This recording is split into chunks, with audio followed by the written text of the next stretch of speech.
बार बार इसको एक मुद्दा बनाकर विवाद खड़ा कर कर ये लोग जो अपनी राजनीति करते हैं वो आज जनता के सामने आया है। खुद नितिन गडकरी जी ने कल रात को एक वीडियो अपील की थी कि नागपुर कभी ऐसा शहर ही नहीं था जहां पे इस तरीके का विवाद हो। नितिन गडकरी जी वहां का नेतृत्व करते हैं, देवेंद्र फडणवीस वहां से आते हैं और उनके कॉन्स्टिट्यूएंसी भी वही है, और उधर इस तरीके के दंगे भड़कना ये कहाँ तक सही है। यानी एक सोची समझी राजनीति रणनीति बनाई गई महाराष्ट्र को आग में झोंकने के लिए। जैसे महाराष्ट्र के जो युवा आपसे रोजगार देख रहे हैं, ढूंढ रहे हैं, वो उनका ध्यान भटक जाए इसको लेकर, हिंदू मुसलमान को लेकर। जो आपसे महिलाएं उम्मीद कर रही हैं कि आप लॉ एंड ऑर्डर की व्यवस्था देखेंगे, उससे ध्यान भटकाकर। जो महाराष्ट्र में डेट बर्डन बढ़ता जा रहा है उससे ध्यान भटकाने के लिए।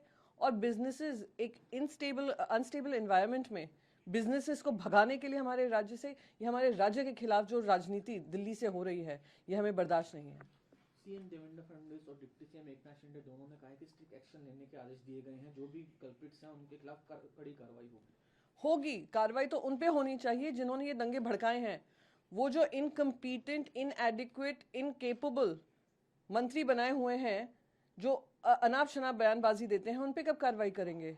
ये लोग आंख में झोंक कर जो कॉमन सिटीजन सफर कर रहे हैं, जो कॉमन सिटीजन को इसका भुगतना पड़ रहा है, उनको तो आप पकड़ लेंगे, पर जिन्होंने आग लगाई उसको कौन पकड़ेगा?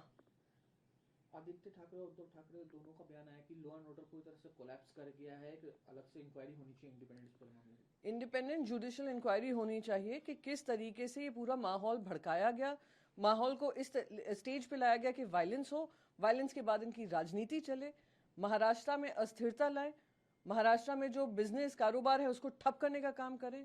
ये मैं आपको फिर से कहूंगी, ये महाराष्ट्र के खिलाफ एक षड्यंत्र हो रहा है। आपको पूर्ण बहुमत मिला है, आपको एक जिम्मेदारी मिली है राष्ट्र को चलाने के, राज्य को चलाने के लिए।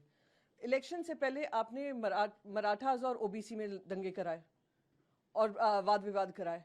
अब इसके बाद आप ये कर रहे हैं। देवेंद्र फडणवीस ने खुद ने कहा था कि औरंगजेब की मजार हटनी चाहिए। कौन उनको रोक रहा है? क्यों आप इन सारे साइड शो को लेकर आ रहे हैं, उनके माध्यम से वायलेंस कर रहे हैं? शर्मनाक है। और मैं पूछती हूं देवेंद्र फडणवीस जी से, आज आपने कहा था एएसआई के अंतर्गत है और वो सेंटर से इसकी बातचीत करेंगे, कौन सी बातचीत इन्होंने की है? मैं उनके बारे में बात नहीं करूंगी। इन्हीं ने आग लगाई है। इनकेपेबल, इनकम्पीटेंट मिनिस्टर हैं जिनको किस वजह से रखा है कैबिनेट में सब जानते हैं, और किसके नेतृत्व में रखा है, किसके संरक्षण में रखा है। मैं इनके बारे में कोई कमेंट नहीं करूंगी। पार्लियामेंट में रेज करेंगे क्वेश्चन, ये नागपुर वाला पूरा उठाएंगे? आपको लगता है हमें नहीं रेज करना चाहिए? मुझे तो लगता है भारतीय जनता पार्टी को रेज करना चाहिए। शर्म आनी चाहिए उनको। कल उन्हीं के एक सिटिंग मेंबर ऑफ पार्लियामेंट कहते हैं छत्रपति शिवाजी महाराज के रीइंकारनेशन नरेंद्र मोदी हैं। कुछ तो शर्म करो आप लोग। कितना महाराष्ट्र के खिलाफ आप लोग बदनामी करेंगे? महाराष्ट्र के जो आराध्य देव हैं उनकी तुलना आप नरेंद्र मोदी जी से करेंगे? कहीं तो अपने आप पर लगाम लगाओ। हम इसको उठाएंगे, हम इसको मुद्दा बनाएंगे। और हाँ, महाराष्ट्र में लॉ एंड ऑर्डर व्यवस्था होनी चाहिए और देश को पता होना चाहिए कि किस तरीके से लॉ एंड ऑर्डर को बर्बाद किया जा रहा है।